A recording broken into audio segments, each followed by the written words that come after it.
앤드루 매튜스는요, 나를 바꾸면 인간관계도 좋아진다라는 글에 이런 글을 썼습니다. 제가 한번 읽어드리겠습니다. 세상은 거울과 같다. 사람들과의 관계에서 겪는 문제들 중에 대부분은 스스로와의 관계에서 겪고 있는 문제를 거울처럼 보여주고 있다. 밖에 나가서 남들을 바꿔놓을 필요는 없다. 우리 자신의 생각들을 조금씩 바꿔나가다 보면 주위 사람들과의 관계는 자동으로 개선된다. 이런 글이었어요. 제가 이 글에서 눈에 띄는 단어가 무엇이었냐 하면 바로 거울이라는 단어였습니다. 거울은요, 거울을 보는 사람의 모습을 그대로 비춰줍니다. 우리가 환하게 웃으면 거울 속에 우리 자신도 환하게 웃습니다. 그죠? 우리가 인상을 찌푸리고 걱정과 슬픔이 가득한 모습을 보이면 거울 속에 나도 인상을 찌푸리는 모습으로 나타나게 되는 거예요. 여러분 주위를 한번 살펴보세요. 내 주위에 어떤 사람들이 주로 함께 하는지 한번 생각해 보시기를 바랍니다. 혹 어떤 분은 주위를 보면서 이렇게 생각하시는 분들이 있을 거야. 왜 내 주변에는 항상 나를 힘들게 하는 사람이 왜 이렇게 많을까? 그렇게 생각할지도 모르겠습니다. 근데 반면에 또 다른 분은요, 이렇게 생각하는 분이 있어요. 아니, 내 주위에는 이토록 나를 아끼고 이렇게 좋아하는 사람들이 많지. 이렇게 주변에 하나님께서 이렇게 만남의 복들로 가득 채워주셨지? 하고 생각하는 분들도 계실 겁니다. 그건요, 거울이 마치 우리의 있는 모습을 그대로 반사하듯이 내가 찌푸리면 세상이 험악해지고 내가 웃으면 세상이 나를 힘껏 반긴다라는 것입니다. 내가 먼저 마음의 문을 열고 내가 먼저 변화하면 다른 사람들도 문을 열고요. 내가 살아가는 이 세상이 바뀌게 될 줄 믿습니다. 오늘 특세 두 번째 날입니다. 여러분, 이처럼 우리 자신의 주위를 환하게 밝히는 사람, 또 자신뿐 아니라 함께하는 이들에게 선한 영향을 미치는 사람을 오늘 성경을 통해 살펴보고 은혜와 도전을 받으시는 모든 성도님 되시길 주님의 이름으로 축원합니다. 여러분, 오늘 말씀은 우리가 너무나 잘 알고 있는 요셉에 관한 이야기입니다. 요셉은요, 제가 개인적으로도 너무너무 좋아하는 인물이고 본받고 싶은 인물이기도 하면서 요셉은 구약 성경에서 앞으로 오실 예수 그리스도 메시아를 상징하는 인물과도 같습니다. 그는 그 뜻하지 않은 고난 속에서도 하나님과 동행하며 끝까지 믿음을 지킨 사람이었습니다. 자신을 은 20에 판 형들을 용서할 뿐 아니라 형들과 형들의 자녀들을 부양한 사람이기도 했습니다.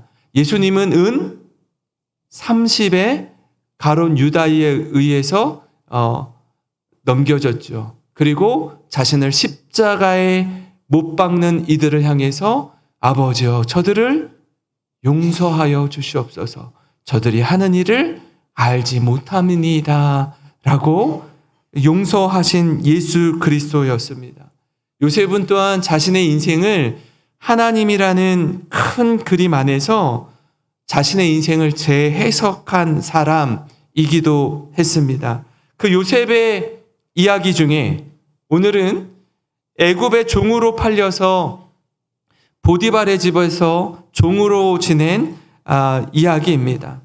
요셉은 그동안에 사실 부잣집 아들로 지냈는데 한순간에 이제 종으로 전락해 버리고 맙니다. 지난 17년의 인생을 채색옷을 입고 사랑받으며 살았는데 앞으로의 13년의 인생은 종과 죄수의 옷을 입고 살게 됩니다. 완전히 달라진 환경, 낯선 땅에서 한 번도 경험하지 못한 힘겨운 여정이 시작되는 거예요. 아마 여러분 가운데도 이 요셉과 같이 그동안 내가 정든 고향에서 그냥 집 밖을 나가면 주변 이웃들 모르는 사람이 하나도 없어요. 너무나 편하고 행복하고 즐겁고 익숙한 땅에 살고 계시다가 어느 날 한순간 이 군산 땅에 오셔서 아는 이도 없고 낯선 이들 뿐이요. 또 이곳에 적응해야 되고 또 이곳을 알아가야 하는 그런 시간을 오래전에 경험한 분도 계시고 최근에 이곳에 오셔서 적응하고 계시는 분들도 계신 줄 압니다. 여러분, 어떻게 보면 요셉은요, 자신이 머물고 있던 가나안 땅에서 이 이집트, 애굽으로 와서 완전히 고생을 하며 사는 거예요. 이제는 행복 끝, 불행 시작이라고 여기는 이 시점에서 요셉의 삶을 성경은 어떻게 그리고 있는지 이 부분을 우리가 지금 함께 살펴보기를 원합니다. 요셉처럼요, 우리 역시 마찬가지입니다. 뜻하지 않은 고난 중에 붙잡아야 할 첫 번째는 무엇이냐 하면 나와 함께 하시는 하나님을 신뢰하는 것입니다. 여러분, 고난 중에 하나님을 신뢰하는 건요, 생각보다 쉽지 않습니다. 고난을 통과할 때는 우리가 종종 이렇게 생각하기 때문에 그래요. 하나님이 살아계시다라면 어떻게 내게 이런 일이 일어날 수 있습니까? 하나님이 나와 함께하고 계시다면 왜 내게 이런 일이 일어나는지 좀 따져 묻고 싶습니다 하는 마음이요, 하루에도 몇 차례나 막 불쑥불쑥 우리 마음 깊은 곳에서 올라오는 거예요. 평안할 때, 하는 일마다 잘 될 때, 그런 때는요, 하나님을 믿고 따르는 게 그렇게 어렵지 않습니다. 근데 어렵고 힘이 들 때, 뭔가 내가 열심히 계획하고 준비해서 일을 시작했는데 새로운 땅을 향해 갔는데 그 땅에서 만나는 이들마다 충돌하고 하는 일마다 잘 안 되고 할 때는요, 하나님을 신뢰하는 게 여간 어려운 게 아니에요. 그럼에도 불구하고 오늘 우리가 기억할 것이 있습니다. 2절과 3절 말씀인데요. 여호와께서 요셉과 함께 하심으로 그가 형통한 자가 되어 그의 주인 애굽 사람의 집에 있으니 그의 주인이 여호와께서 그와 함께 하심을 보며 또 여호와께서 그의 범사에 형통하게 하심을 보았더라 라고 말씀합니다. 무슨 말인가 하면 고난 중에 요셉이 하나님과 함께 했다라고 말하지 않아요. 여호와께서 요셉과 함께 하셨다라고 합니다. 그러니까 하나님의 사람은 내가 원하든 내가 원하지 않든 하나님이 우리와 함께 하시는 줄 믿으시기 바랍니다. 제가 저 사진을 구하느라고요, 엄청나게 인터넷을 구글링을 했어요. 왜냐하면 저 손을 맞잡고 있는 저기 너무나 전 좋아서 그렇거든요. 왜 그런가 하면 지금 요셉이 하나님과 함께 했다라고 하지 않고 지금 하나님이 요셉과 함께 했다라고 하는데, 저렇게 잡은 두 손은요, 우리가 혹 힘이 들어서, 우리가 혹 힘이 빠져서 하나님을 놓을 때가 있어요.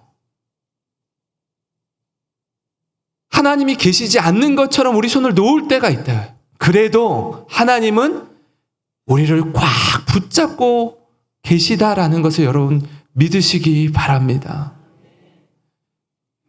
우리가 하나님을 꽉 붙잡고 있는 것 같으면요, 우리의 믿음이 견고할 때는 대단한 것 같아요. 근데 우리가 늘 그래요? 그렇지 않아요.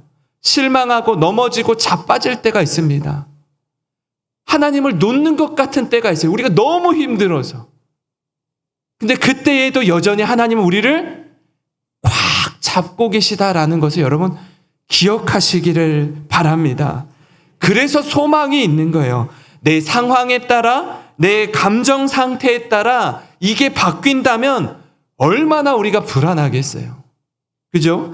기가 막힌 상황 속에 하나님이 보이지 않는 거예요. 절망 속에 희망을 찾아보기 어렵습니다. 그런데 오늘 성경은 여호와께서 요셉과 함께 하신다라고 말씀하셔요. 뿐만 아니라 함께 하시는 하나님으로 인해서 요셉이 있는 그 자리에서 형통의 은혜를 누리게 하시는 줄 믿으시기 바랍니다.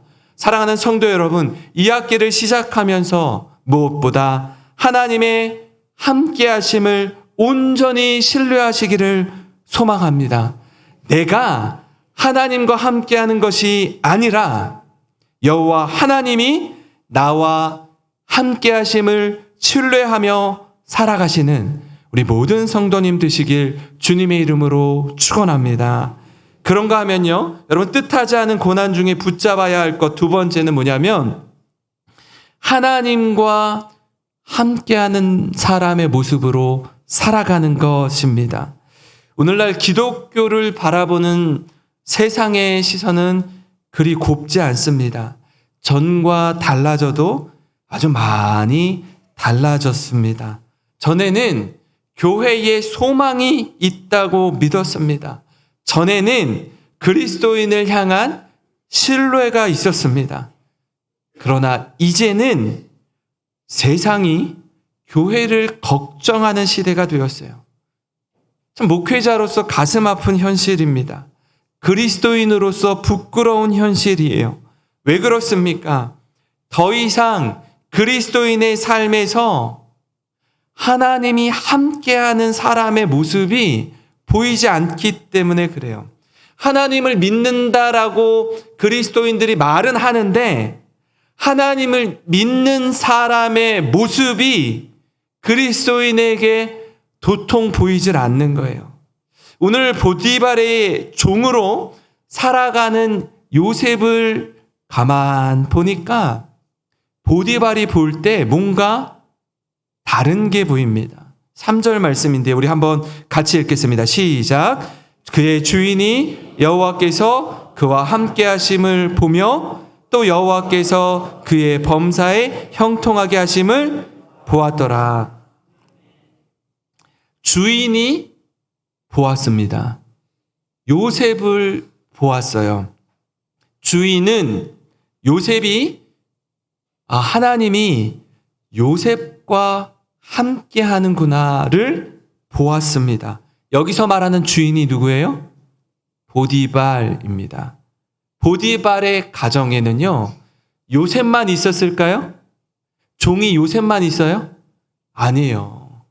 그는요, 왕궁의 친위 대장이었습니다. 오늘날로 말하면 대통령 경호실장이나 지금으로 말하면 누구일까요? 국가정보원장이나 이런 사람이었다고요. 얼마나 대단한 고위 관료였는지 모릅니다. 종이 한둘이 아니에요. 여러 명에서 수십 명의 종들이 있었을 겁니다. 사람은요, 며칠 지내보면 금방 압니다. 그는 이미 많은 종들을 보아왔습니다. 때로는요, 몇 마디 말만 해도 알아요. 그런데 가나안 땅에서 온 요셉을 보니 뭔가 다른 면이 있는 거예요. 보디발의 눈에 띄는 어떤 특별한 면이 보이는 것입니다. 여호와께서 요셉과 함께하는 게 보이는 거예요. 여호와께서 요셉을 형통하게 하는 게 그의 눈에 보이는 겁니다. 이 부분이 굉장히 중요한 대목이에요. 요셉이 뭘 잘해서가 아니라 여호와께서 요셉을 형통하게 하는 겁니다. 그게 믿지 않는 사람의 눈에 보이는 것입니다. 사랑하는 성도 여러분, 우리 삶 속에 요셉과 같이 하나님이 함께하는 사람의 모습이 하나님을 모르는 사람의 눈에 나타나기를 원합니다. 우리가 그렇게 살아가기를 소망합니다. 여러분, 그런 삶이 하나님을 믿는 사람의 모습이요, 복음을 믿는 사람의 삶이요, 세상에 선한 영향을 미치는 사람의 모습인 줄 믿습니다. 그런 성도님 되시기를 주님의 이름으로 축원합니다. 마지막으로 뜻하지 않은 고난 중에 붙잡아야 할 것은 뭐냐면 내가 아닌 우리라는 공동체로 살아가는 거예요. 여러분, 뜻하지 않은 고난을 겪다 보면 사람의 시야가 좁아집니다. 좁아져요. 나만 생각하게 되고요, 우리 가족만 생각하게 됩니다. 우리 가족만 눈에 들어오는 거예요. 세상에서 가장 불쌍한 사람이 나 자신이라고 생각하는 거예요. 얼마나 자기 연민에 빠지는지 몰라요. 나만 힘들다라고 생각해요. 왜 나만 이렇게 힘들고 어렵고 가난한지 모른다라고 생각한다니까요. 그런데 오늘 말씀을 보니까 여호와 하나님이 하나님의 사람 요셉을 통해 어떻게 역사하는지 보여주는데요. 하나님은요, 요셉을 위해서 요셉과 함께하는 이들에게 복을 내리십니다. 요셉으로 인해 함께하는 이들의 얼굴에 미소가 가득하게 돼요. 제가 서두에 말씀드렸잖아요. 거울은 우리의 자신의 얼굴을 그대로 비추어 준다고, 그대로 반사한다고. 그러니까 요셉의 환한 미소가 이 종으로 있는데도요, 또 심지어 죄수로 있는데도요, 어떻게 요셉은 저렇게 환하고 밝은 미소로 살아갈까? 저게 어떻게 가능하지? 요셉도 종이고 나도 종인데 어떻게 요셉은 저렇게 행복한 미소를 짓고 살지? 하면서 요셉의 얼굴을 보면서 자기의 얼굴에도 미소가 머금어지는 거예요. 여러분, 직장 생활하면요, 직장 동료들이 있잖아요. 저 사람의 직급이나 내 직급이나 똑같은데 하는 일이 똑같아요. 별반 다르지 않아요. 나는 힘들게 느껴지는데 요셉은 안 힘들까? 나는 힘들게 느껴지는데 저 사람은 어떻게 저렇게 환한 미소로 살아갈 수 있지? 거기에 대한 믿지 않는 사람들이 여러분을 보고 그런 의문을 가져야 돼요. 저 사람 교회 다닌다라고 하는데, 영생교회 성도라고 하는데, 집사라고 하는데, 직분자라고 하는데, 나랑 똑같은 일을 하는데 표정이 다른 거예요. 행복하게 자신에게 주어진 일을 성실히 감당하는 거예요.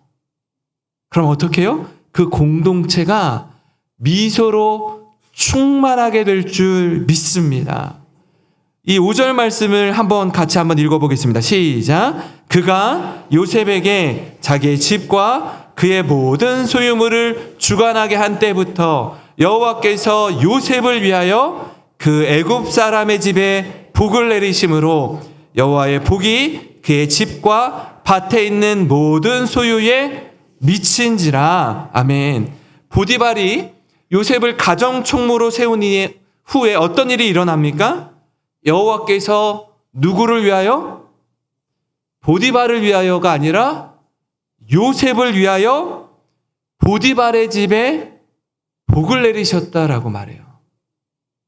여호와께서 누구를 위하여? 요셉을 위하여 애굽 사람의 집에 복을 내리십니다. 저는 이 말씀이요, 크게 와닿아요. 요셉만 복 받는 게 아니라 요셉으로 인해 요셉과 함께하는 이들이 복을 받는 거예요. 그저 나와 내 가족에게만 한정된 복이 아니라 나를 뛰어넘어 우리라는 공동체를 경험하게 하시는 겁니다. 그렇습니다. 그리스도인의 삶은요, 넘쳐 흐르는 삶이어야 합니다. 그저 나 혼자 잘 사는 것, 나만 부유해지는 것, 나만 높아지는 것이 목표가 되면 안 돼요. 그런 목표는요, 세상 사람 누구나 다 세웁니다. 그리스도인은 나로 인해서 나와 함께하는 이들이 더불어 은혜와 복을 누리도록 해야 할 줄 믿습니다. 제가 지난 휴가 때 가족들과 함께 경주에 다녀왔습니다. 제가 경주를 거의 태어나서 가본 적이 없는데 최근 한 1, 2년 사이에 여러 차례 갔습니다. 그래서 웬만한 관광지, 유명한 여행지는요 다 다녔는데 다니다가 이렇게 특별한 곳을 갔어요. 사실 피서는 더위를 피해 가야 되는데 그때 경주에 갔더니 군산보다 경주가 더 덥더라고요. 엄청 힘들었어요. 막 숨이 턱턱 막히더라고요. 저희 아들이 아빠는 별로 더위를 안 타는 것 같대. 자기는 너무 힘든데 막 아침에 일찍 나와서 밤늦게까지 계속 돌아다니니까 지치지 않고 에너자이저 같이 다니니까 막 다들 막 빨리 집에 들어가서 쉬었으면 좋겠다고 하더라고요. 숙소에 들어가서. 이제 다니다가 막판에 최부자댁에 갔어요. 최부자댁에. 여러분 가보셨습니까? 최부자. 얼마나 부자면 최부자라고 그럴까요? 그래서 제가 가서 찍은 사진인데 익히 잘 알려진 최부자댁에 다녀왔는데 아주 인상적인 가훈을 봤습니다. 그 최부자댁의 가훈이요. 이런데요. 제가 한번 읽어드리겠습니다. 과거를 보되 진사이상하지 마라. 이 뜻은 뭐냐면 부와 벼슬을 모두 욕심내지 말고 부자로 살면서 이웃을 도와라. 두 번째, 재산을 만석 이상 모으지 마라. 만석 이상 불어나는 재산은 사회에 환원하라라는 거예요. 흉년기에 땅을 사지 마라. 땅을 늘리지 마라. 흉년에 먹을 것이 없어서 팔려고 하는 땅을 사들여 그들을 원통하게 해서는 안 된다. 과객을 후하게 대접하라.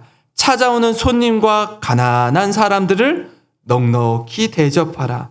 사방 백리 안에 굶는 사람이 없도록 하라. 백리면 40km예요. 40km. 군산시 전체 다 합쳐도 될 것 같아요. 군산에 사는 모든 사람들, 경주에 사는 모든 사람들에게 굶는 사람이 없도록 하라. 특히 흉년에는 곳간을 열어 이웃의 양식을 나눠주어라. 시집에 온 며느리들은 3년간 무명옷을 입어라. 며느리들이 많이 계실 텐데 무명옷을 입고 함께 일하면서 주변에 어려움을 헤아리는 사람이 되어라. 이 가운을 보면서 머리가 숙여지더라고요. 왜요? 오늘날 그리스도인 역시 마찬가지 아닙니까? 어떻게 살아야 되는지를 그대로 가르쳐 주는 거예요. 왜요? 아무리 잘 살아도 아무리 많이 소유해도 4배만 배부르게 하려고 하는 거예요. 4배만 채우는 거예요. 여러분 300년 전 사람이에요. 300년 전 사람이 저런 마인드를 가지고 지금도 대대손손 똑같은 이 가훈을 가지고 저런 아이덴티티를 가지고 자녀손들을 가르치고 있다라면 예수 믿는 그리스도인이 어떻게 살아야 되는지 분명히 보여주는 대목 아닙니까? 이게 안 되니까 우리 욕심만 커지는 겁니다. 자기 배만 채우는 거예요. 그래서 예수 믿는 그리스도인이 지탄의 대상이 되고 하는 겁니다.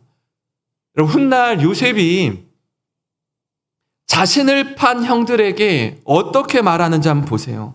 45장 5절입니다. 한번 같이 읽겠습니다. 시작. 당신들이 나를 이곳에 팔았다고 해서 근심하지 마소서. 한탄하지 마소서. 하나님이 생명을 구원하시려고 나를 당신들보다 먼저 보내셨나이다. 아멘.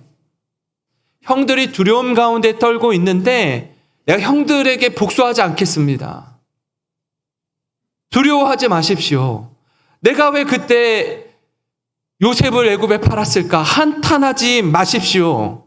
하나님이 당신들을 생명을 구원하려고 당신들보다 먼저 이 흉년이 올 것을 알고 먼저 나를 보내셨나이다.